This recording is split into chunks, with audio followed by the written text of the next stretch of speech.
जय हिंद, नमस्कार। मैं अमर जैदी स्वागत करती हूँ आप सबका एक बार फिर से हमारे आज के कार्यक्रम में। दोस्तों, एक बड़ा अपडेट है जिस पर हम आपके साथ आज चर्चा करने वाले हैं।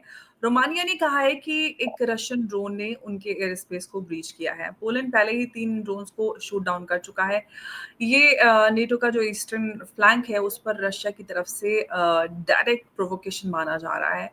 अब यूक्रेन के प्रेसिडेंट ज़ेलेंस्की कह रहे हैं कि ये गलती नहीं हो सकती, मतलब उनका कहना है कि ये प्रोवोकेशन है, जानबूझ के ये सब रशिया जंग में नेटो को लाने के लिए कर रहा है। लेकिन रशिया की तरफ से अभी तक इस पर कोई भी जवाब नहीं आया है और क्या इस पूरे मामले को समझना चाहिए? क्या जिस तरह से पोलैंड और रोमानिया और ये सारा कुछ ये पूरा विवाद बढ़ता जा रहा है, इसको क्या एस्केलेशन के तौर पर देखा जाना चाहिए और क्या तीसरे विश्व युद्ध की तरफ ये पूरी स्थिति बनती हुई नज़र आ रही है? इस पूरे मामले को समझेंगे और हमारे साथ मौजूद हैं देश कपूर जी, एडिटर इन चीफ दृष्टिकोण। बहुत-बहुत स्वागत है सर आपका। जय हिंद, नमस्कार। Thank you so much. जय हिंद, नमस्कार।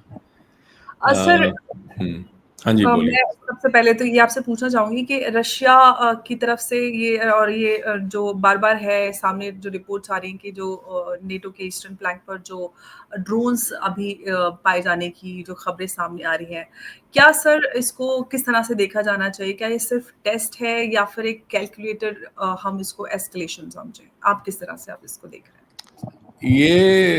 ये बड़ा अजीब सी सिचुएशन आ गई है, क्योंकि जो ब्रीच था हुँ, वो एक रिवर है वहाँ पर। वो रिवर डेल्टा के सिर्फ 10 किलोमीटर अंदर हुआ है बस। हुँ, तो और वो भी बॉर्डर पे हुआ है, बॉर्डर ऑफ यूक्रेन।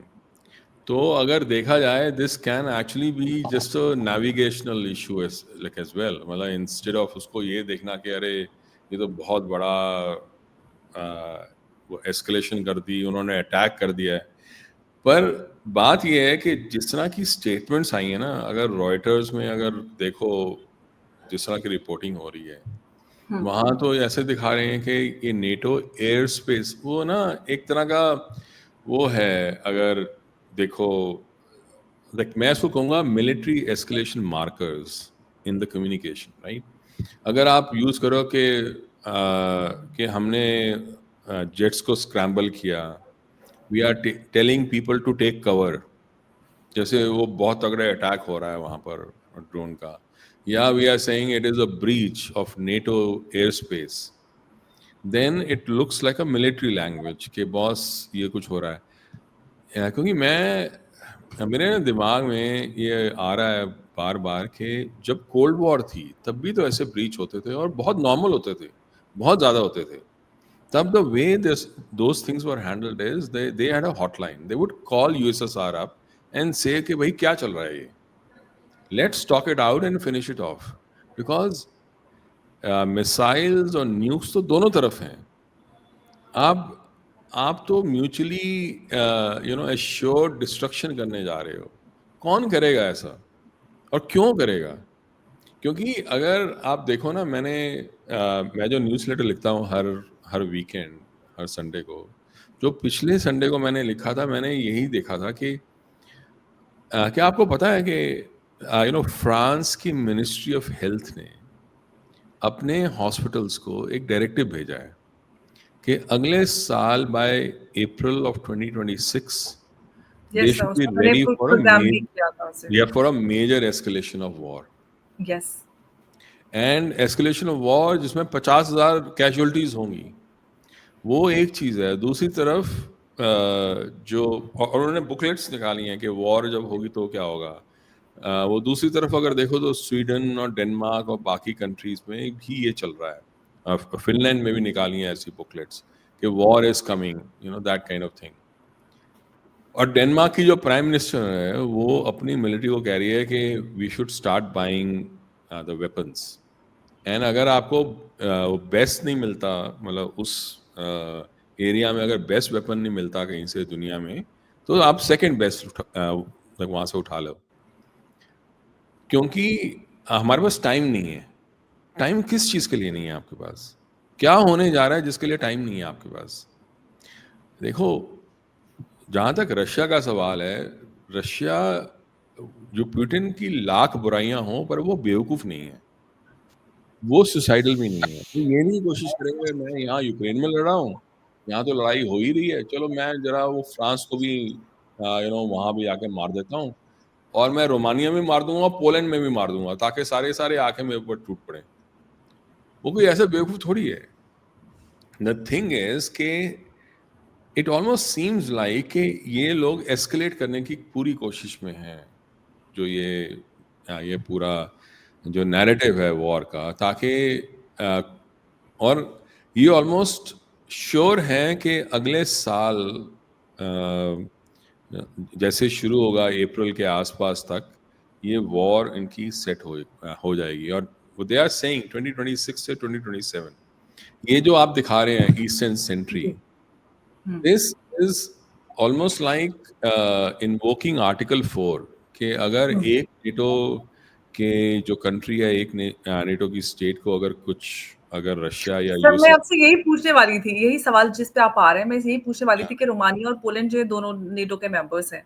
अगर ये ड्रोन अटैक किसी पॉपुलेटेड एरिया में होता है तो आर्टिकल 5 की बात की जाती है कि आर्टिकल 5 एक्टिव होगा, नहीं होगा?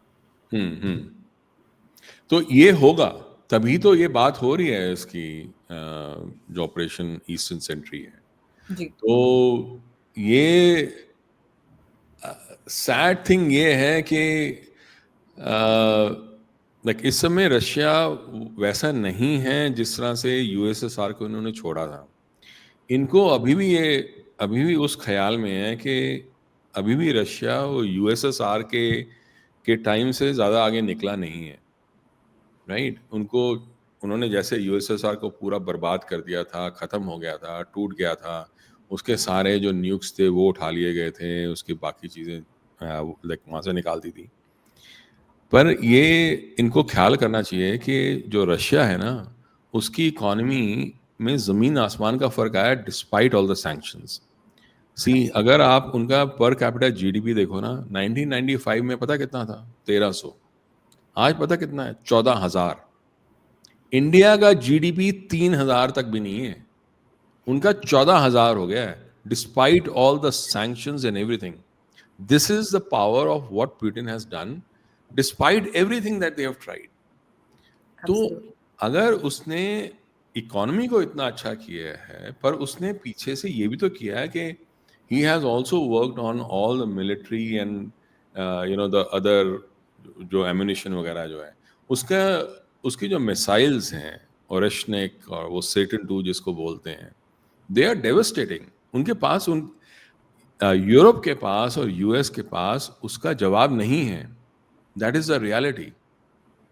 सी एक चीज है, मैं अगर आप मेरे को इजाजत दें तो मैं आपको वो दिखा सकता हूँ मैप पे एक प्लीज़ चीज। Sir, please sir. Let me just give me 1 second, let me just bring up the map first जी in sir. my this thing. Let me share.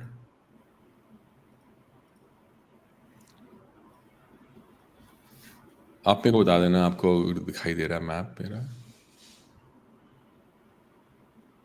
Map दिखाई दे रहा है? ठीक है, तो इसमें आप अगर देखो रोमानिया। ये रशिया एंड ये पोलैंड है, राइट? जी। तो पोलैंड में उन्होंने कहा है उनका इंकर्जन्स हुई हैं, रोमानिया में हुई हैं। रोमानिया का ये जो एरिया है, ये सेवस्तोपोल, हुँ। ये जो है वो this is part of Crimea, जो ओके। रशिया के अंदर है इसमें। जी, तो क्रिमिया। मोस्ट प्रॉब्ली अगर हुई होगी तो यहाँ से हुई होगी। और जहाँ पर हुई है वो इंकर्शन, वो तुलसिया में हुई है। जी। Tulsia is actually just 10 kilometres from the border. तो हुँ। अगर उनका जो जो ड्रोन्स हैं वो अगर यहाँ आए थे तो ये नेविगेशनल एरर भी हो सकती है। That is something that somebody should call up Russia and talk to them. ये अज्यूम करना कि वो अटैक सर, करने ही आए थे। जी, वो ज़ेलेंस्की का आपने सर स्टेटमेंट सुना होगा तो कह रहे हैं कि रशिया को पता है कि कहाँ से हाँ, ड्रोन आ रहे हैं, कहाँ हाँ, जा वो रहे तो हैं। कोशिश यही कर रहा है कि लड़ाई छिड़ जाए। वो आई हुँ। डोंट नो व्हाई, क्योंकि उसको ये लगता है कि इन लोगों ने मुझे बलि का बकरा बनाया तो ये भी थोड़ा फंसे। शायद आई डोंट नो सर, लेकिन अगर वॉर कंटिन्यू रहेगी तो ज़ेलेंस्की फिर प्रेज़िडेंट भी तो बने रहेंगे, नहीं तो अदरवाइज़ फिर वो कहाँ उनकी कुर्सी सी चली जाएगी।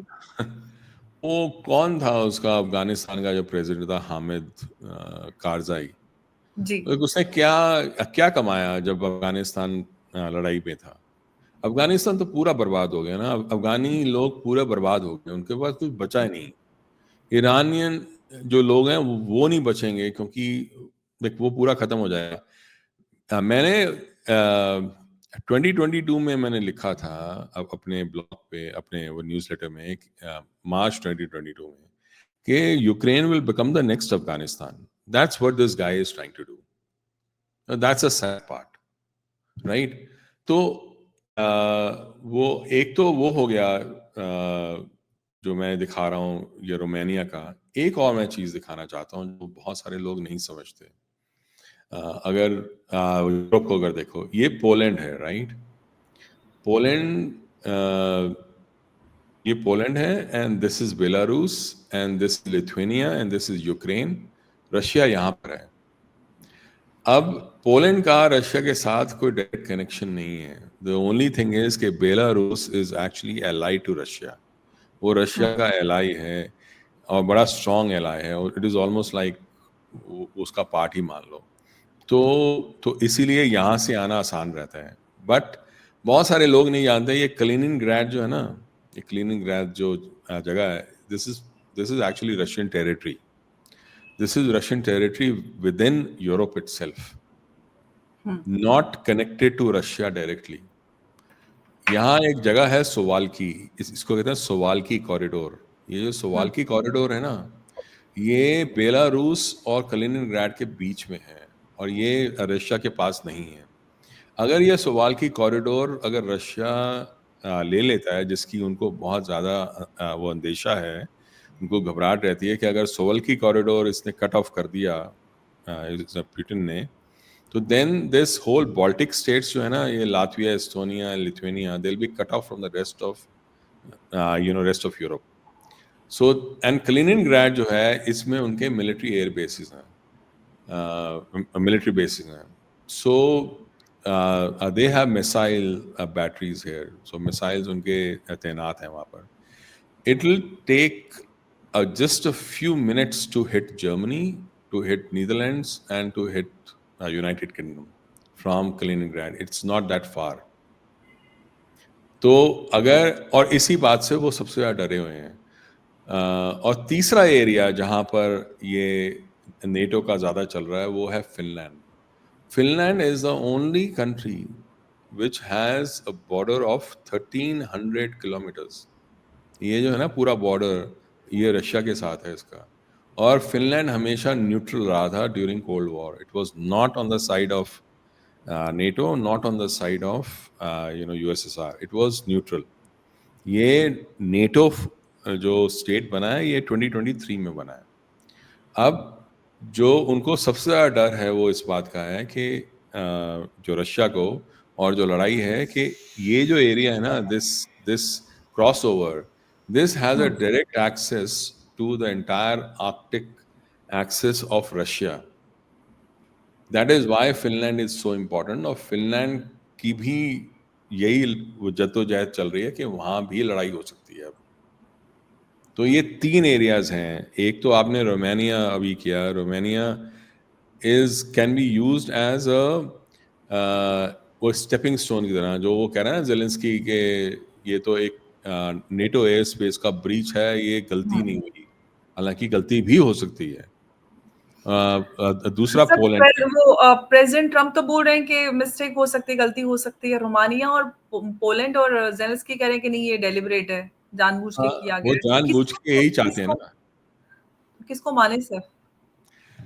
सी, ट्रम्प बहुत स्मार्ट आदमी नहीं है। मतलब वो स्मार्ट आदमी है लाइक अपने तरीके से, बट वो इतना सच्चा आदमी नहीं है। उसको ट्रस्ट करना बड़ा मुश्किल काम है। बट जो वो कह रहा है वो एक्चुअली सही हो सकता है, बिकॉज ये जो लोग हैं, जो जेलेंस्की है और जो यूरोप है, वो पता नहीं किस उसमें ख्याल में है कि they want a war with Russia. और क्यों है वो मुझे समझ में नहीं आ रहा, because it's a suicidal undertaking, right?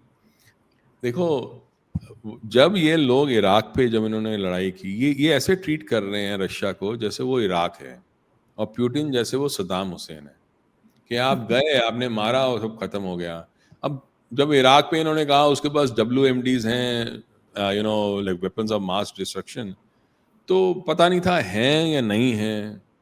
वो तो एक क्वेश्चन मार्क था। वो तो कह रहे थे हाँ उसके पास हैं, पर फिर भी like, सबको पता नहीं था ना, और वो थे भी नहीं वहां पर। वहां तो आपको शक था कि WMDs हैं या नहीं हैं। रशिया के पास आपको कोई शक नहीं है, उसके पास हैं, और आपसे ज्यादा हैं, और आपसे ज्यादा तेज हैं। वहां पर वो जो था सद्दाम हुसैन, उसने तो कुछ कहा भी नहीं था कि मैं आपको मारूंगा, पर पुतिन ने तो साफ बोला है कि अगर मेरे को आपने अटैक किया मैं तो खत्म कर दूंगा आपको। अगर उसके पास वेपन्स आपसे ज्यादा हैं, न्यूक्लियर वेपन्स, आप उसके मिसाइल्स आपसे तगड़े हैं, उसके पास जो जो हथियार हैं वो आपसे वो बेटर हैं, तो आप क्यों लड़ाई मोल लोगे? Why would you? Absolutely. It's a simple question that you need to ask. See, the only जब ये यूक्रेन वॉर शुरू हुई थी तब मैंने ये क्वेश्चन खुद से पूछा था कि भाई यूक्रेन में ऐसी क्या बात, ठीक है इराक के पास ऑयल था, वो ईरान के पास ऑयल है, ये यूक्रेन के पास ऐसा क्या है? वो ठीक है, वो थोड़े कहते हैं रेयर अर्थ मेटल्स हैं, और रेयर अर्थ मेटल तो हर जगह मिल जाते हैं आप। वो एक है, वो दूसरा कहते हैं कि वहाँ एग्रीकल्चर है, फलाना है। वो तो कहीं से भी हो सकता है ना। What is so special about Ukraine? वहां से आपको क्या मिल रहा है? The real thing was Ukraine was being used. मेरे को एक ही आंसर मिला कि यूक्रेन जो है वो एक्चुअली यूज हो रहा है to weaken Russia, to fight Russia and to bring it down. Why? Because ये जो आर्कटिक सर्कल है, अगर ये देखें, ये पूरा आर्कटिक ओशन जो है, जी, ये यहाँ तो ऐसे दिखाई नहीं देगा, मतलब वैसे अगर देखें तो पूरा एक सर्कल टाइप है, जी, जी, एब्सोल्युटली सो।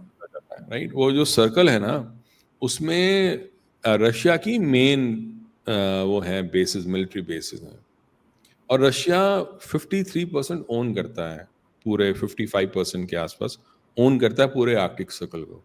आर्कटिक सर्कल का जो मेन जो इम्पोर्टेंस है वो ये है, लोग ये कहते हैं, जो एक्सपर्ट्स हैं वो ये कहते हैं कि जो आर्कटिक सर्कल को कंट्रोल करेगा, that country, that state will control the world for the next 2 to 500 years.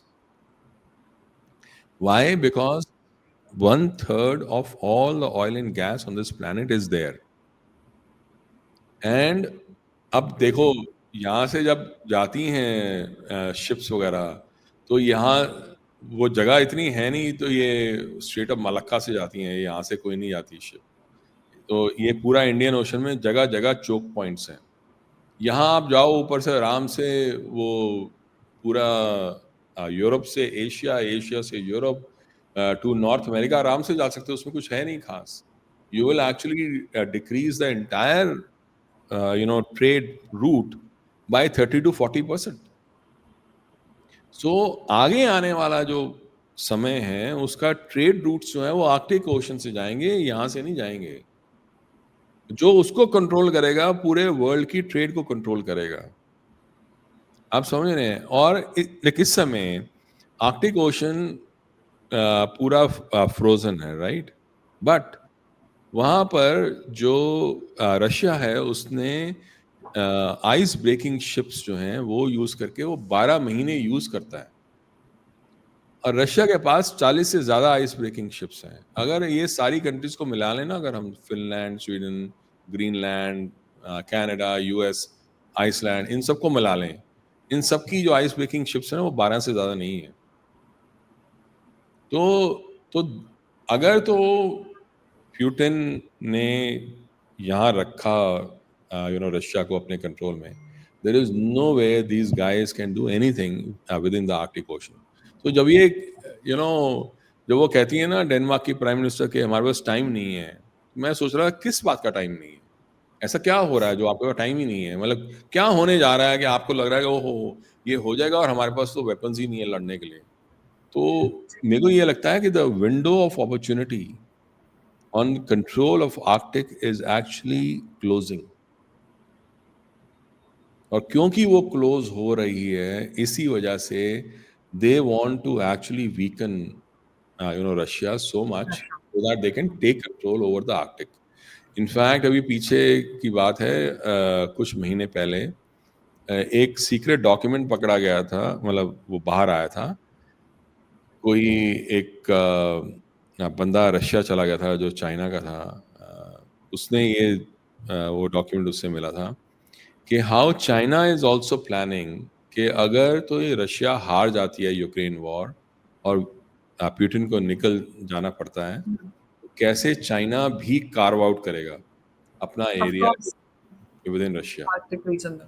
तो आप सोच रहे हो कि हर कोई तैयार, इनफैक्ट अगर अब मोदी जी और पुतिन का जो डील हुई है, जो अभी जब रशिया गए थे, हाँ, उसके जो बारे में 45 मिनट्स का आपका उसमें डिस्कशन। एक आर्टिक का भी एक वो है प्रोविजन कि India will actually join them for the Arctic research. Okay. So that is why it becomes very important. So ये है सर आप हाँ जी, ये हाँ जी सर नेटो ईस्टर्न सेंट्री की बात कर रहा है। अब सवाल ये है कि ये रशिया वर्सेस यूक्रेन तो बच नहीं रहा, जिस तरह से नेटो सामने आने की कोशिश कर रहा है। तो क्या अब हम समझें कि ये लड़ाई अब रशिया वर्सेस नेटो होती जा रही है और डायरेक्ट कन्फ्रंटेशन होगा इन दोनों के बीच में? हाँ 100%। तो basically I think Europe is leading it, hmm, like leading the charge. आपको याद है वो अभी पीछे यूरोप के सारे वो गए थे जो लीडर्स थे ओवल ऑफिस में, कैसे बच्चों की तरह बिठा के जी। उनसे वो बात कर रहे थे। तो अगर आप देखो उस पूरे ग्रुप में वो जो झुंड जो वहाँ पर गया था, उसके अंदर एक तो कियर स्टामर था यूके का, एक मेलोनी थी इटली की, वो भी समझ में आता है। जर्मनी का वाइस चांसलर था, वो जर्मनी का चांसलर था, आई थिंक मर्स ऐसे कुछ नाम है उसका, वो था। मैक्रोन था, वो भी समझ में आते हैं क्योंकि बड़ी बड़ी इकोनॉमीज हैं। नेटो का चीफ था और ईयू की चीफ थी उर्सुला, और उसमें बीच में एक और बंदा बैठा था, उसका नाम था अलेक्जेंडर स्टूब। वो फिनलैंड का प्रेसिडेंट है। आपको ये पूछे भाई फिनलैंड का प्रेसिडेंट वहाँ क्या कर रहा था? क्योंकि मैंने जैसे बताया फिनलैंड का जो मेन बॉर्डर है वो फिनलैंड का पड़ता है, because that is what they are trying to do. They are trying to use Finland as a stepping stone ताकि हम उस पर अटैक करें रशिया पे। सो अगर हम उस तरह से अगर हम इस पूरे सिचुएशन को देखें तो ऐसा लगता है कि उनकी रिप्रेजेंटेशन इस तरह से थी कि वो रशिया पे कैसे अटैक करना है वो उसके बारे में सोच रहे थे। तो अगर मैं ये सोचूं कि यूरोप की जो ये सब चीज़ें हो रही हैं कि फ्रांस क्या बोल रहा है अपने हॉस्पिटल्स को, जर्मनी जो है बंकर्स को दोबारा बना रहा है। आई डोंट नो वो किसी ने इसके बारे में बात की है कि नहीं। जर्मनी जो है वो दोबारा रीइंफोर्स कर रहा है जो बंकर्स जो कोल्ड वॉर में हुआ करते थे, और नए बंकर्स बना रहा है क्योंकि उनको ऐसा लगता है कि एक न्यूक्लियर वॉर आने वाली है उनके लिए। तो यूरोप में जितनी कंट्रीज हैं, चाहे नॉर्डिक कंट्रीज जैसे डेनमार्क, फिनलैंड, स्वीडन, नॉर्वे हों, चाहे बाकी कंट्रीज हों, ये सारी कंट्रीज एक ही काम में लगी हैं। तो इसलिए मुझे ऑलमोस्ट पक्का है कि दे हैव डिसाइडेड कि they will go for war. अब मेरे को ये सोचने वाली बात है कि विंटर्स आने वाली हैं, सर्दियां आने वाली हैं, उनकी ऑयल एंड गैस रशिया से आती है। तो ऑयल एंड गैस उनको अगर ना मिली तो वो कहाँ से लाएंगे, यू नो। कैसे रशिया से जंग लड़ेंगे? हाँ, तो उनको ये लगता है वो नॉर्वे से ले लेंगे ऑयल, और गैस तो उनकी यूएस से आ जाएगी, और वो इस बेसिस पे वो पूरी वो जंग लड़ लेंगे। अब कुछ तो है इसमें जो दाल में कुछ बहुत काला है, जो जो सीधा समझ में नहीं आ रहा, क्योंकि ये एक सुसाइडल पाथ है। और सुसाइडल पाथ ये लोग क्यों लेंगे, मैं ये समझ नहीं पा रहा हूँ पूरी तरह से। सर, एक सिवाय सवाल ये भी है कि जिस तरह से हम देख रहे हैं कि प्रेसिडेंट ट्रंप इस पूरे मामले में कह रहे हैं कि गलती हो सकती है। ज़ेलेंस्की, पोलैंड और रोमानिया ये सब लोग खुलकर आ रहे हैं। फ्रांस की जो खबर आई थी सर, जो 50,000 हॉस्पिटल वाले उसकी बेड की वो जो वुंडेड सोल्जर्स होंगे उनके लिए बना रहा है। इस सब से तो लग रहा है कि नेटो पूरी तरह से तैयार है। हो सकता है जिस तरह से नेटो से अमेरिका थोड़ा-सा दूरी बनाने की कोशिश कर रहा है, तो फ्रांस उसमें लीडिंग पोज़ीशन में आके इस वॉर को कंटिन्यू रखे। और सिर्फ अमेरिका की बात करें तो रोसनेफ्ट और एक्सन मोबिल के बीच में डील होती है, वो सारी चीज़ें होती हैं। तो काफ़ी कन्फ्यूज़िंग है कि आखिर चल क्या रहा है? क्या ये सारा कुछ स्क्रिप्टेड है, कुछ और दिखाया जा रहा है, पीछे कुछ और चल रहा है? अ, ये बड़ा बहुत अच्छा आपने प्रश्न पूछा है, क्योंकि बिकॉज़ मैं भी इसके बारे में सोच रहा था। क्योंकि मैं जब हिस्ट्री में मैंने देखा, तो मैंने देखा कि कैसे जब अ, ये नॉर्थ अमेरिका पे जब वो हुआ था, तो पहले तो ब्रिटिश आए, ब्रिटिश का वो लड़े उनसे, जो नेटिव्स थे यहाँ पर उनका एक अलायंस भी था उनके साथ। तो जब जो सोल्जर्स जब उन्होंने लड़ना शुरू किया उनके साथ, तो ब्रिटिश उनके एलाइज थे नेटिव्स के। हुँ, तो और ये आफ्टर जब उन्होंने वॉर ऑफ इंडिपेंडेंस लड़ी ब्रिटिश के खिलाफ, ये उसके बाद की बात है। हुँ, तो उसके बाद जब ये हार गए, जब वॉर ऑफ इंडिपेंडेंस हार गए और ब्रिटिश यहाँ से निकल गए, वहाँ से निकल गए, लाइक यूएस से, जब वो वापस गए उसके बाद उन्होंने ट्रीटीज करनी शुरू कर दी। मतलब वहाँ तो लड़ रहे थे, पर वापस जंग खत्म होते ही ट्रीटीज शुरू हो गई। तो मैं ये सोच रहा था कि ये वाकई में जंग सच्ची थी या ऐसे ही वो हवा में थी।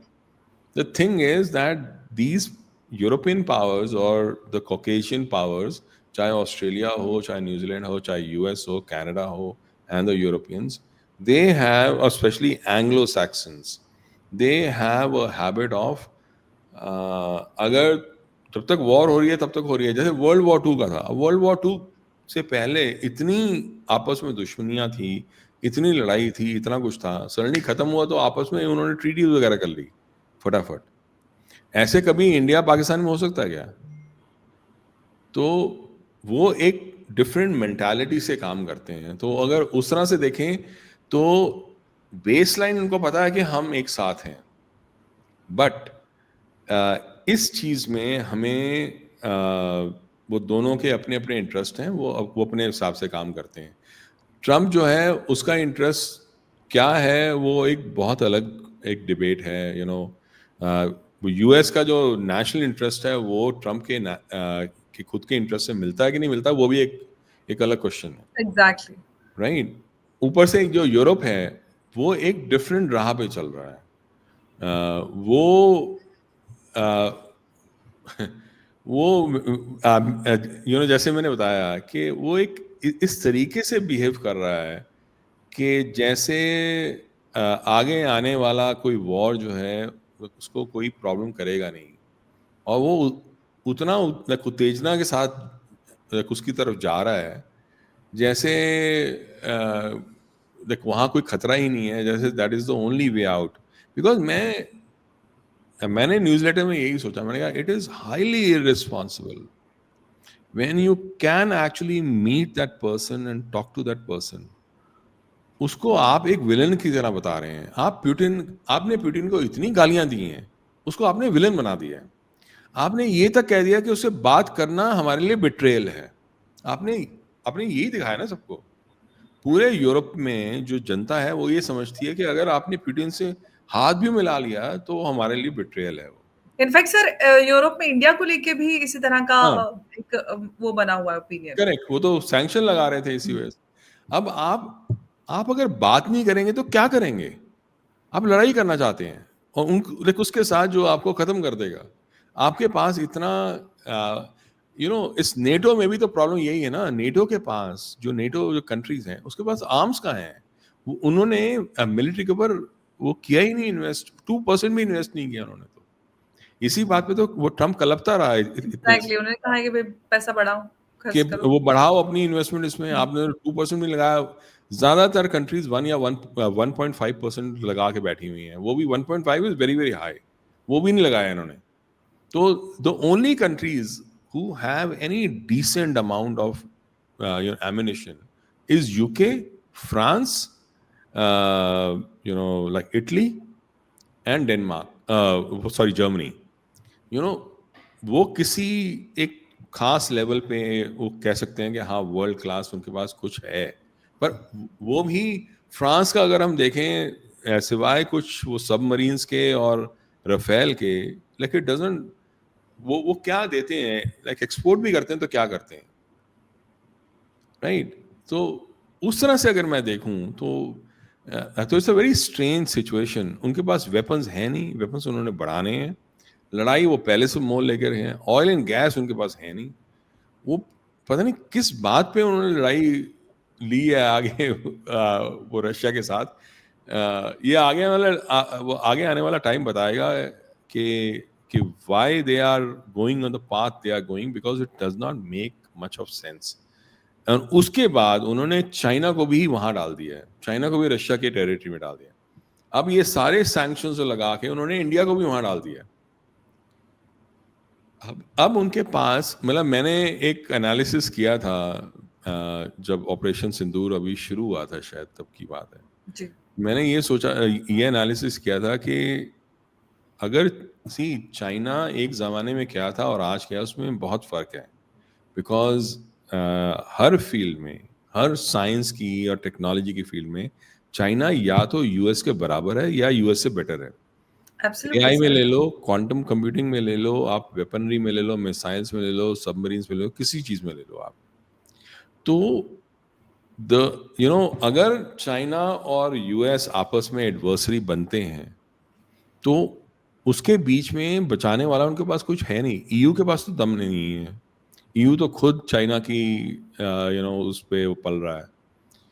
तो एक कंट्री जो आती थी मेरे दिमाग में वो है इंडिया। अगर इंडिया यूएस के साथ मिलता है then US becomes much stronger against China, because वो तो सर अब खबरें भी आ रही हैं, जो इंडियन वो यूएस एनवॉय उन्होंने थोड़ा-सा इशारे भी दिए हैं कि वो कॉड के लिए प्रेज़िडेंट ट्रम्प आ सकते हैं। पहले ये लग रहा था कि नहीं आएँगे, तो उससे लग रहा है कि शायद अब वो जो डैमेज है उसको कंट्रोल करने की कोशिश यूएस की तरफ से की जाएगी।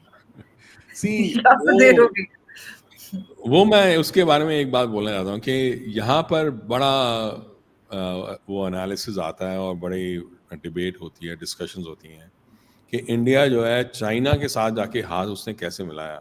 तो सारे लोग कहते हैं अरे इन्होंने 25% जो एक्स्ट्रा उन्होंने लगा दिया रशिया की वजह से, जो टैरिफ लगाया है वो उसकी वजह से वहाँ गए। मैं यहाँ लोगों को समझाता रहता हूँ कि टैरिफ नेगोशिएशंस, ट्रेड वगैरह ये सब नेगोशिएट हो जाता है। जो नहीं हो सकता वो है कैसे यूएस ने पाकिस्तान को has brought Pakistan back into the absolutely. Whole equation. आपने उसके साथ क्रिप्टो करेंसी की डील की, जो क्रिप्टो डील की वो भी 5 दिन बाद आफ्टर पहलगाम। ऊपर से आपने आसिम मुनीर को, whom I call the mass murderer of Hindus, जिसने पहलगाम में वो एब्सोल्युटली करवाया, sir. he got him into White House not once but twice। Absolutely. तो आप बाकी चीजें नेगोशिएट कर सकते हैं, और आपने ऊपर से जो क्रिप्टो डील की है दैट इज अ मैकेनिज्म जिससे आप उनको पैसे दे सकते हैं जिसका कोई ट्रेस नहीं है, और वो पैसे हर जगह यूज होंगे। मतलब ऑफ ये जो कोर्स सर, सारी, इससे इससे तो ये पता लग रहा है कि पता नहीं क्या कुछ तैयारी कर रहा है यूएस इधर हाँ पाकिस्तान में। बिल्कुल, वो एलिट जो सारा, see I think everybody understands, even US and Europe, वो यूरोप जिस तरह से उनकी खबरें आ रही हैं कि बाय नेक्स्ट ईयर बिगिनिंग ये वॉर शुरू हो सकती है। नाउ जो सीआई में और बात जो खबरें आ रही हैं, जो जगह जगह रिपोर्ट हुई हैं कि the CIA has given a directive, और Trump has given a directive to CIA कि मोदी जी को 12 महीने में निकालना होगा, 1 साल में। I think a lot of people, a lot of forces are working towards it. Now the reason why that might be happening is because अगर India वैसा ही सशक्त रहा जैसे आज है और आगे और बढ़ता चला गया और इंडिया यूएस के कब्जे में ना रहा, तो it will become like an unknown entity उनके लिए। तो वो प्लान नहीं कर पाएंगे कि उनको वॉर कैसे लड़नी है। उनको अगर वॉर लड़नी है, they need to have a controllable India under them, जो उसका स्लेव बन जाए। उसके लिए तो बहुत आसान है, राहुल गांधी को लगा दो, काम खत्म। वो तो सर ओपनली बोल रहे हैं कि राहुल गांधी चाहिए हमें। करेक्ट, वो तो ओपनली कह ही रहे हम्म। हैं वहां से जो आया नेटो से। सो अगर अगर वो सच है, तो जब मोदी जी ने जब शी जिनपिंग से हाथ मिलाया था, जिसके बारे में इतना बोल रहे थे, तो Modi ji that day ensured कि चाइना के लिए ये एक एक इम्पॉर्टेंट चीज हो कि मोदी जी को रहना पड़ेगा इंडिया में, बिकॉज चाइना और रशिया की सिक्योरिटी के लिए now it is important that Modi ji actually leads India. Because अगर कोई और आया, वो तो सीधा ही वहां चला जाएगा, एब्सोल्युटली तो सर। उन्हीं के हाथ में चला जाएगा। तो इंडिया मोदी जी की security was actually assured by that, वो हैंड होल्डिंग इन एससीओ, अगर हम ध्यान से उसको देखें तो। बिकॉज अब उनकी गरज है कि जी। मोदी जी को रहना चाहिए। हालांकि वो पहले कोशिश करेगा मोदी जी को निकाल दें, पर अब जी। वो नहीं कर सकते ना ऐसा। Hmm. So this is very strange situation. तो इसमें अगर हम देखें तो I think the main factor between the जो इंडिया और यूएस के बीच में जो झगड़ा चल रहा है इस समय, और अगर ट्रेड डील हुई भी ना, वो हो सकता है कि ट्रेड डील हो जाए। मतलब वो इंडिया ये कोशिश कर सकता है कि एक बड़ी लाइट वो ट्रेड डील होती है ना, कि उससे कुछ मिला भी नहीं, कुछ तो गया भी नहीं, बट हाँ ठीक है, ट्रेड डील तो होगी दुनिया को दिखाने के लिए। वो इसलिए होगी बिकॉज उससे एटलीस्ट इंडिया की इमेज ठीक हो जाएगी, और ज्यादा मतलब India will be able to argue better with against Trump. Because वो कहेंगे हमने तो ट्रेड डील कर ही ली ना आपके साथ, आपने हम्म। इतना हमें गालियां दी, इतना कुछ कहा, फिर भी हमने आपके साथ ट्रेड डील कर ली। पर वो ट्रेड डील किसी काम की होगी नहीं। वो ये भी जानते होंगे, वो भी जानते होंगे। तो I think people should not forget the Pakistan factor. Absolutely. अब मुझे लगता है कि इनफैक्ट मैं मुझे भी ये लगता है जो सर आपने कहा कि अगर भारत और अमेरिका के संबंधों में सुधार आता है तो उसमें सबसे पहले पाकिस्तान की जो पॉलिसी है यूएस की वो अहम मुद्दा रहेगा कि अगर पाकिस्तान पॉलिसी अपनी यूएस चेंज करता है तभी वो भरोसा वापस आ सकता है भारत और अमेरिका के बीच में, जो अब से कुछ महीने पहले तक हुआ करता था। ट्रेड डील तो है, ट्रेड डील हो जाएगी और पीयूष गोयल जी ने भी कहा है कि नवंबर तक सारी चीज़ें हो जाएंगी और क्वाड के लिए ट्रम्प भी आ रहे हैं तो कुछ ना कुछ रास्ता निकल आएगा ट्रेड को लेकर।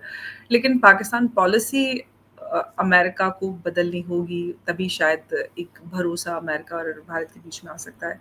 और ये जो जिस तरह से पूरी सिचुएशन डेवलप हो रही है, रशिया वर्सेस यूक्रेन, अब रशिया वर्सेस नेटो बनता जा रहा है, कहाँ और कैसे ये हालात जाकर बैठेंगे ये आने वाला समय बताएगा।